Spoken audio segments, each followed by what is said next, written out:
Welcome to the Deep Dive. Today, we're tackling something pretty significant, these upcoming peace talks between Ukraine and Russia. They're scheduled for May 15th, 2025, in Istanbul. Right. And look, you probably want to quickly get a handle on the key developments, the complexities here without getting bogged down in all the daily news updates. Yeah, just the core stuff. Exactly.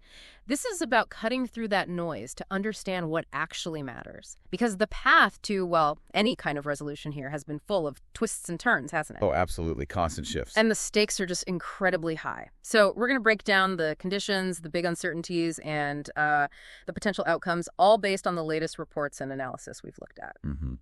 We've sifted through quite a bit recent news, expert commentary to bring you what you really need to know about these Istanbul talks. So what's our mission here? Basically, to pull out the most critical insights. Who are the key players? What are their positions looking like? And crucially, what are the really big hurdles standing in the way of, well, any lasting peace? Okay, let's dive right in then. The first big piece was Putin proposing these direct talks in Istanbul, May 15th. And he said, interestingly, without preconditions. Yeah, that phrase caught everyone's attention. What does that actually mean, though? Without preconditions. Sounds good, but... Well, on the surface, maybe. But you have to consider the power dynamic. Putin proposing it without preconditions could just mean he gets to frame the talks his way. Potentially hiding demands that only come out later. Now, Ukraine's response, especially Zelensky's, adds a really critical layer here. He agreed to attend, yes, but with one very specific condition. Which is? He'll only meet and negotiate directly with Putin himself, no one else. Wow, okay. That's drawing a line in the sand. We saw that quote from his advisor, Mykhailo Podolyak, didn't we? Something like... Yeah, only Putin can decide whether the war continues or ends. That's indisputable. It really spells out Ukraine's view. Putin's the one calling the shots. But isn't that a bit of a gamble for Zelensky? I mean, what if Putin just says no or doesn't show up? Does that shut down the whole thing? It's definitely a calculated risk, you're right. Yeah. Zelensky basically challenged Putin to show up in person. Yeah. He said, look, if Putin doesn't come, it just signals Russia isn't actually serious about ending the war. So the proposal might just be, like, diplomatic theater.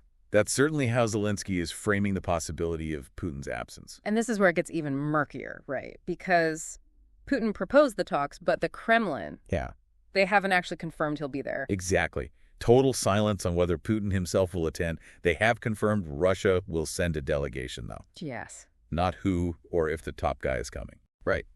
And reports suggesting maybe Foreign Minister Lavrov, maybe Yuri Yushakov, his aide. But the fact they haven't officially announced the lineup? Well, some read that as the Kremlin playing for suspense, keeping everyone guessing while the world waits to see if Putin actually meets Zelensky. Okay, so uncertainty about Putin, but then there's this other huge wild card, Donald Trump. Ah, yes. Trump. He's added another layer of complexity, hasn't he? He actually said he's still considering whether he would attend, but only if Putin is also there. Right. It's almost conditional on Putin attending. And didn't he also suggest Putin wants him there? He did. He said he believes Putin would like me to be there, and even hinted Putin might not show up if Trump isn't going to be present. Is there anything backing that up? Or is that just Trump being Trump, projecting his own importance? That's a million-dollar question, isn't it? Yeah. It definitely reflects his confidence in his personal relationships, especially with Putin.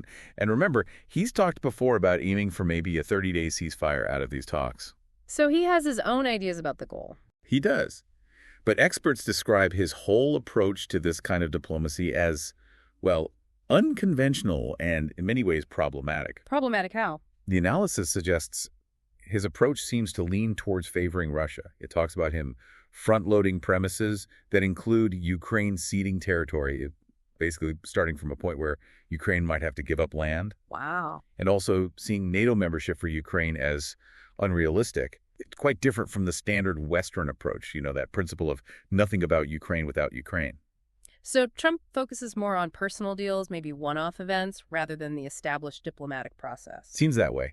And some analysts are even floating the idea that Putin's whole proposal might not really be about Zelensky at all.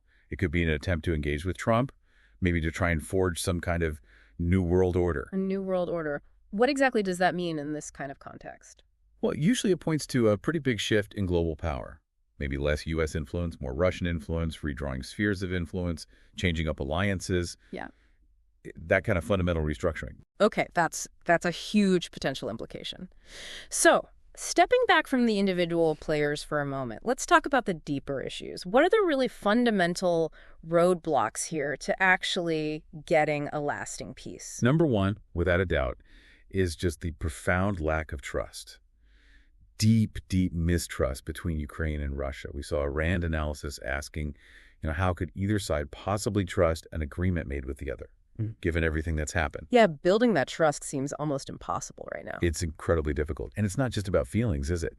You have Ukrainian intelligence reporting that even as these talks are proposed, Russia is apparently gearing up for a major offensive. Wait, really? Preparing an offensive while talking peace? That's what the report suggests. It seems contradictory, doesn't it? Completely. It strongly suggests Russia's aims go way beyond just stopping Ukraine from joining NATO. NATO being the Western military alliance Russia sees as a threat. Exactly. The objective seems to be about securing long-term, influence over Ukraine itself. And remember, Russia has shot down ceasefire ideas before, unless military aid to Ukraine stops. Which is obviously a non-starter for Kyiv and its allies. Absolutely. They need that aid for defense. And on the flip side, you've got Ukraine, where the war has just massively hardened anti-Russian feelings and strengthened their push towards the West. So the positions are really far apart. Okay, so entrenched positions, zero trust, military moves happening. What about the wider world? How does the international context play into this? Well, we need to remember this isn't the first try at diplomacy. There have been other efforts, like the grain deal, which had some partial success exporting grain. Right, but no overall peace deal. No, nothing comprehensive. And what we're seeing now is Europe really rethinking its security.